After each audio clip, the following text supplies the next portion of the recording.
Straight ahead on IU NewsNet, bird flu has hit one of the largest egg producers in the country, and it's just 40 miles from Bloomington. We'll talk to an expert on how to stay safe if eggs are on your menu. And the wildfires in Southern California have hit home in the most heartbreaking way for an IU student. That story, plus how the fires affected some IU Media School students spending their semester in LA. And has the clock run out on TikTok? For some, it's just an entertaining app, but for others, it's a career booster. IU students react to the potential ban. IU NewsNet starts now.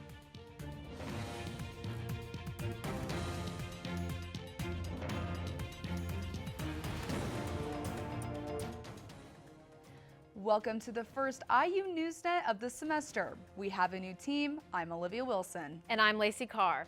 We begin with breaking news overnight, a mid-air collision just outside of Reagan National Airport in Washington, D.C. A Black Hawk helicopter on a training mission collided with an American Airlines Eagle jet as it was landing. The jet had 64 people on board. 3 service members were on the Black Hawk. There are no survivors. It happened just over the Potomac River, just short of the runway. Among the victims on the plane from Wichita, Kansas were figure skaters from both Team USA and Russia, along with family members and coaches.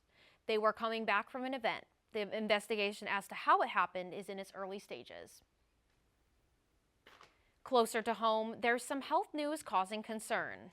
Bird flu has landed here in Indiana, and it's one reason your egg prices are so high. Just this week, it hit millions of birds at an egg farm right here in southern Indiana, about 40 miles from Bloomington. Roseacre Farms, the nation's second largest egg producer, confirms its facility near Seymour tested as an outbreak of bird flu. Roseacre's farm had to kill 2.8 million egg-laying hens as a result of the outbreak. State officials are racing to contain the spread, setting up a control zone and testing nearby farms and workers. The good news? Experts say it's a big risk for birds, but low risk for humans as of now. Right now, what we're missing with this is, one, its ability to transmit person to person, right? It'll never become a pandemic if it can't transmit person to person. If you have to have contact with an animal, that's going to eliminate the possibility of it ever becoming a pandemic. IU's Dr. Duzinski suggests avoiding large flocks of birds and raw milk products. Also, cook your food thoroughly, which includes eggs and beef, since it is rapidly spreading to cattle herds nationwide. The risk of getting it from food is low, but health officials want to keep it that way.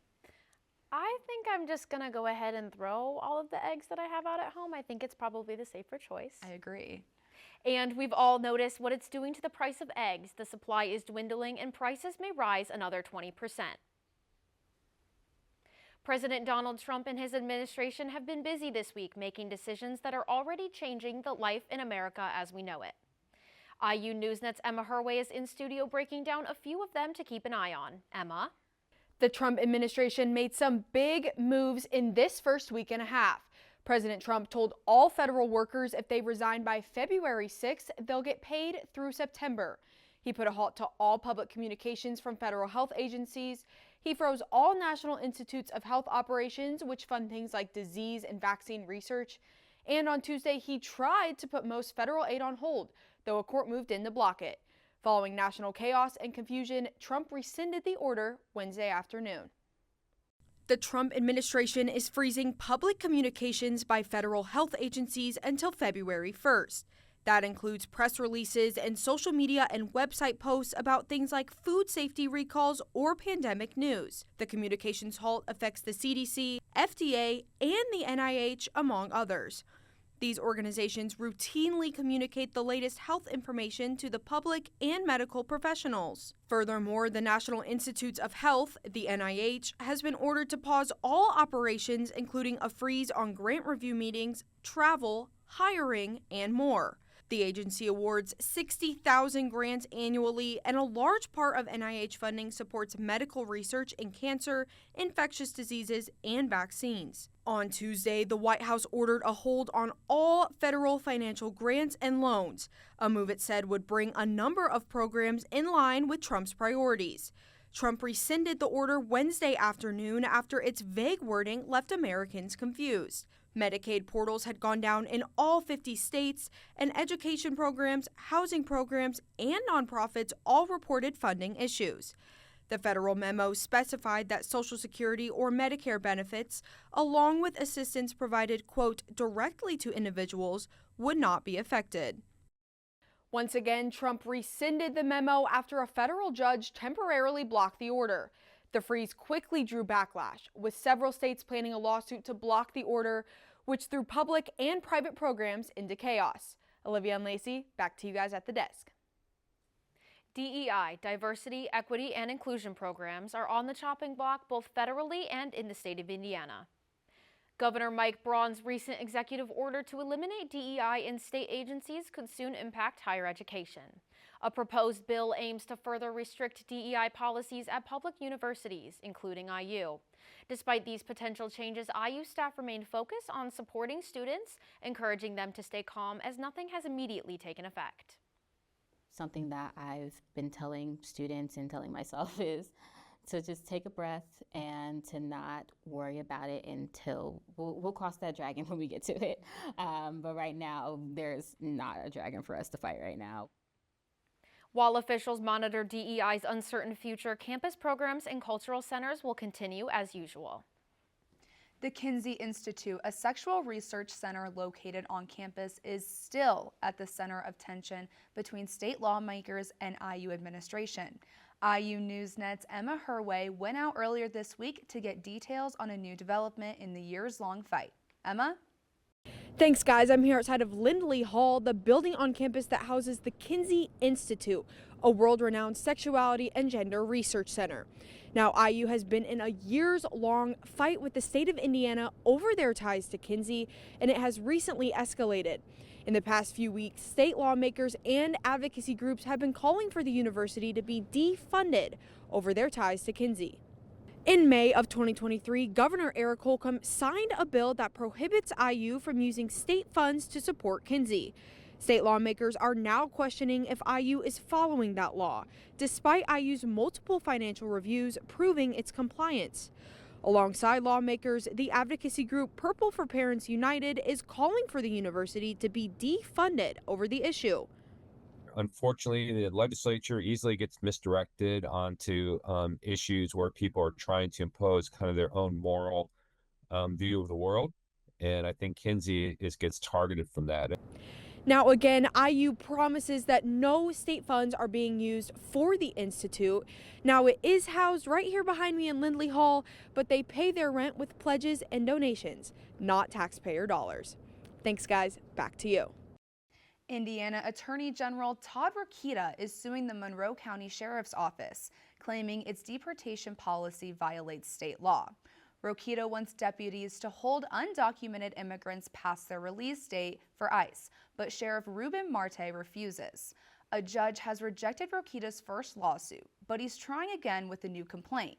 This comes after Governor Mike Braun orders Indiana law enforcement to help enforce Trump's deportation policies, including working directly with ICE and getting special training. Some agencies, including Monroe County, are pushing back. IU students with ties to Los Angeles are dealing with the fallout of the historic wildfires. I checked in with one media school student who lost their home and with others who had just moved out to LA for the start of the semester. When IU senior Shar Jones left their home in the Pacific Palisades for the semester in Bloomington, they had no idea it would be the last time they saw it.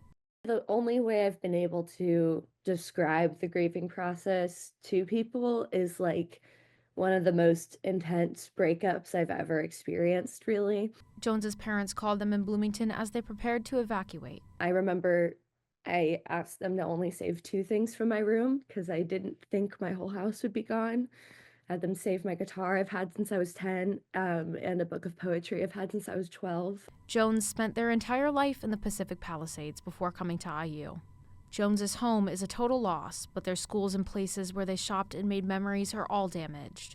Jones's friend shot video of the aftermath. Everything that was like something I went to with my friends or visited on my free time is just gone, and kind of like just a weird shell of what it used to be. Across town near Hollywood, 21 media students from Bloomington were just getting settled into their apartments for the semester in LA program. Upon arriving in LA, they immediately smelled the smoke. Even the LA locals are telling us that it's never been this bad, and we have no idea what to do. The students didn't have to evacuate, but spent the first few days of what is supposed to be an LA study and internship program split between Zoom and in-person sessions.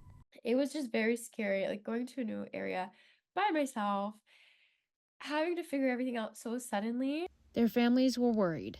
All of our friends and family were asking if we were okay, and we were okay, which is we're so grateful for, but other people weren't, and I think that was what was being in LA at the time. Like, that was really hard for us. Broyles and Brown said they plan to spend some of their time volunteering in LA to help people who lost much more than just a study and travel experience. Jones has been in communication with the Red Cross, who is working both financially and physically to aid those impacted by the wildfires. And for now, Broyles and Brown are keeping watch for more fires with an app recommended to them by LA locals called Watch Duty. If you pay sewer fees in Bloomington, you may notice a change in your bills this month. January 1st, a 6% increase in sewer fees went into effect for Bloomington residents. For most customers, that is a $2 increase per month. If you use a credit or debit card to pay your bill, tack on an additional $2.50. The Bloomington Utilities Department says the extra money will go to improve aging pipes. When we come back, a new semester brings a new wave of campus crime, including assault, robberies, and rideshare scams. IUPD weighs in on how to stay safe. Plus, have you been rushing to make it to class? The university altered class times and shortened the time between them, coming as a surprise to students. We'll tell you why they did it.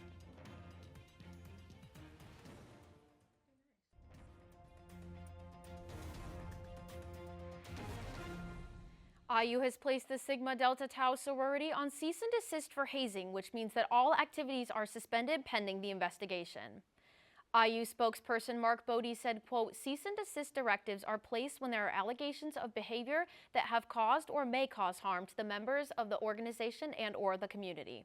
When an organization is placed on cease and desist, the organization is not allowed to host, attend, participate in any social events, recruitment events, membership education activities, brotherhood, sisterhood events, or philanthropy service events.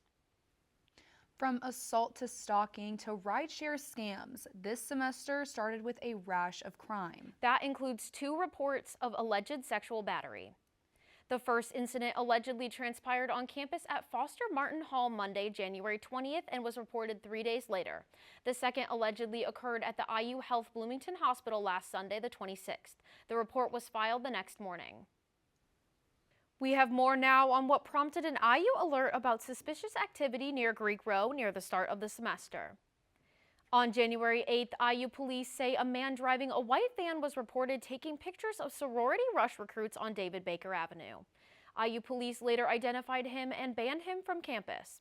But just 4 days later, police say a different man driving a black SUV, allegedly posing as an IU ride driver, slowed down right next to a female student, urging her to get in the vehicle. IU police say you need to keep the rules of rideshare top of mind. Whether it's Lyft, Uber, or even the IU rides, make sure you verify the driver who's supposed to be picking you up by checking that license plate number, and it will also say the make and model of the vehicle that's picking you up. So verify those 2 things. Beyond that, if something feels off or feels suspicious, don't get in the vehicle. Students are urged to always check the vehicle for an IU ride specific sticker on it. The IU van is well marked and does not stop at random asking if you need a ride. Is time running out on TikTok or not? A proposed ban over privacy concerns has been on again, off again, leaving students and creators questioning what to do next.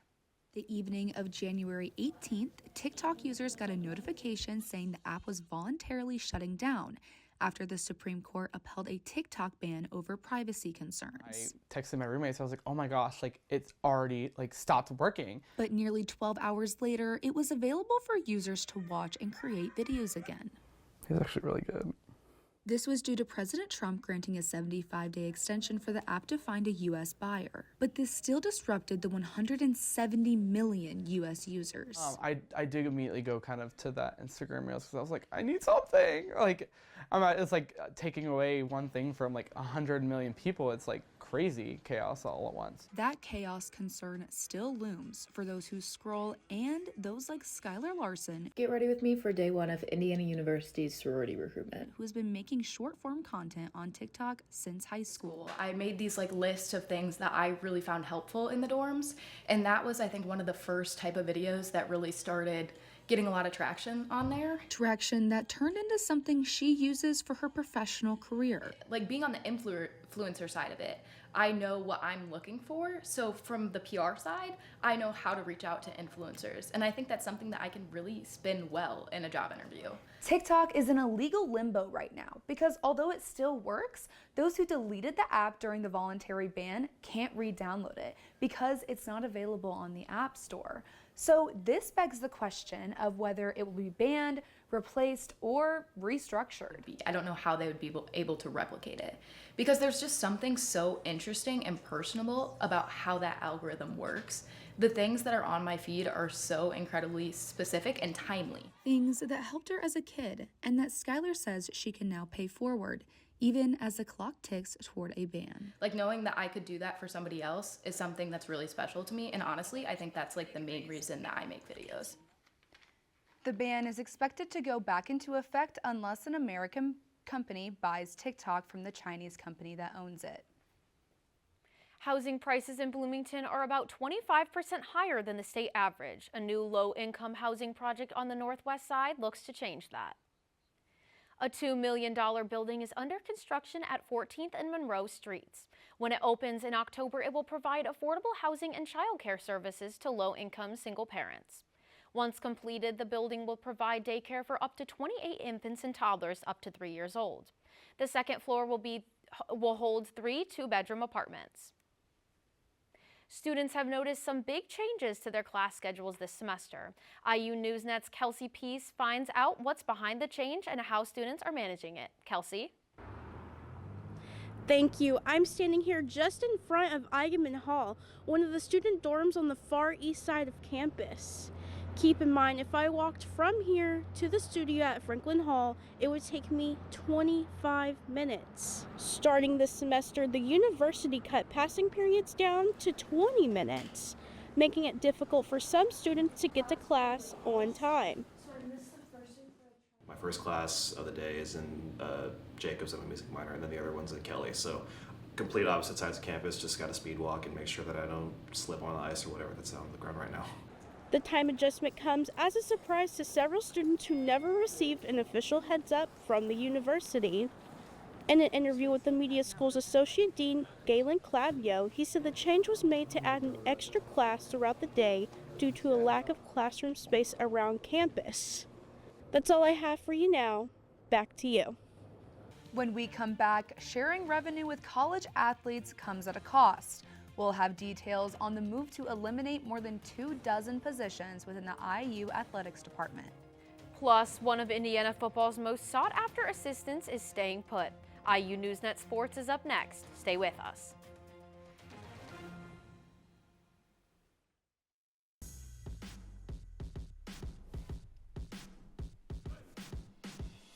Welcome back. In this era of college athletics, the only constant is change. Nick Rodecap joins us for IU NewsNet Sports. Nick? Thanks, guys. IU Athletics has eliminated 25 positions to prepare for a change impacting schools nationwide this fall. Starting this fall, athletic departments will share about $20.5 million in revenue with their athletes. This is part of the House versus NCAA settlement in which top conferences like the Big Ten agreed to pay their players. The amount will rise with revenue for the next 10 years. Football is the biggest moneymaker, bringing in around 80% of all revenue in most cases. 12 of the 25 positions axed were not currently filled, and IU doesn't plan on cutting any sports or asking employees to take pay cuts. But these layoffs illustrate a harsh reality brought on by the new era of college sports. A floundering Indiana basketball renews its rivalry with Purdue tomorrow night at Mackey Arena. Fan patience is already running thin, and Sunday's home loss versus Maryland did little to change that. Nick Abel has more. Thanks, guys. I'm outside of Simon Scott Assembly Hall, the site of IU men's basketball gut-wrenching defeat 79-78 to the Maryland Terrapins on Sunday. The Hoosiers fall to 14-7 on the season and have dropped 4 out of their last 5 games. They now sit in 10th in the Big Ten standings. The bigger story is the criticism of head coach Mike Woodson. In his 4th season as head coach, made 2 NCAA tournaments to start his career here in Bloomington, missed the postseason last year, and would need a remarkable turnaround to get back to the NCAA tournament in 2025. Fans of this great historic program might be looking for a change. The product that he's put on the floor, again, just hasn't really been acceptable. And I think the upper management here at IU and the athletic department might need to look at going in another direction if possible. The road doesn't get any easier for Woodson's Hoosiers. In their next 4 games, they play 4 ranked opponents, starting with a classic in-state matchup between their biggest rival, the number 11th ranked Purdue Boilermakers, back here on Friday. Back to you guys in the studio. With spring football less than 3 months away, Kurt Cignetti and his staff have been busy on the recruiting trail. They need to replace key players who have either graduated or declared for the NFL draft. The Hoosiers welcome 39 new names, with 4-star safety Byron Baldwin being one of the highest-rated prospects in program history. Cignetti also landed solid names in the portal, including Maryland running back Roman Hemby and former Hoosier safety Lewis Moore, who returns after a year at Ole Miss. The big one, Cal's Fernando Mendoza, who joins his younger brother Alberto in the quarterback room. Fernando threw for over 3,000 yards last year at Cal, and he will likely take the starting role from Curtis Rourke, who heads to the NFL after one of the best seasons by an IU quarterback in history. And Kurt Cignetti prides himself on keeping his coaching staff together. A new contract for his defensive coordinator will go a long way. Matt Zenitz of CBS Sports reports that Indiana has finalized a new deal with defensive coordinator Bryant Haynes. His defense ranked 2nd in the country in total defense last season after finishing 2023 in the bottom half of defenses nationwide. Haynes is a finalist for the Broyles Award, which is given to the nation's top assistant coach. The winner will be announced on February 13th. Indiana's defense held opponents to 15.6 points per game, 6th best in the FBS. Year 2 of the Cignetti era begins on August 30th versus Old Dominion, but you can get an early look at the team during the spring game. It's set for Saturday, April 19th at noon. Right around Little 500 race day, still 3 months away, but Little 500 riders are in the depths of their training and their bike rooms. Most of the teams, both men and women, do their training during the winter months indoors. Fans blast cold air to keep them cool during their workouts. Riders choose whether to attach their road bikes to a stationary trainer or to take a more technical approach and use rollers. Along with the winter training, Little 500 events are already underway, starting with tonight's women's reception. IU NewsNet's Claire Tips has a preview. Claire? Thanks, guys. That's right. I am just outside of the Showalter House, which is on the northeast side of Bloomington, just off of campus. And this is where the IU Student Foundation will be holding their annual Little 500 Women's Reception. That reception will be tonight at 6:30 p.m. and the Little 500 community is invited to listen to 3 panelists speak and to ask them questions about their experiences as female athletes. Those 3 panelists will include Brianna Clark, who is a former professional cyclist and multi-time collegiate national champion, Ella Marley, a former Little 500 rider, and Maria Strower, a former Little 500 rider, and now a pulmonary and critical care physician at IU School of Medicine. It's not always so easy to change those spaces, but holding things like the women's reception or having women's rides or just things more specific to women creates a really safe space. Like I said, this event happens every year, and last year it featured the film Uphill Climb, directed by Jill Yesko, who was also a panelist. So I am looking forward to seeing what this year's reception has in store for our Little 500 community. Thanks, you guys. Back to you at the desk. That's all for sports this week. Olivia and Lacey, back to you. One more thing before we go, Pins with a Purpose. In this case, it's Bowling Pins, an event to support families facing food insecurity. Each Sunday in January, the Classic Bowling Alley hosts a food drive in collaboration with the Villages of Indiana's Healthy Families program. Community members can bring a non-perishable food item and receive a free bowling game with the purchase of one. The need for food is constant, but often demand rises when the temperatures fall. We like to promote things locally. We like to support any local business that we can because we're a mom-and-pop business ourselves. So we like to promote anything local that we can and help out our local families. The donation will support families in Monroe, Brown, and Lawrence counties who face transportation or other barriers to accessing food. That's it for IU's NewsNet. For now, we have a behind-the-scenes student production team in the control room and working in the studio for this broadcast. We thank them and we thank you for watching. I'm Olivia Wilson.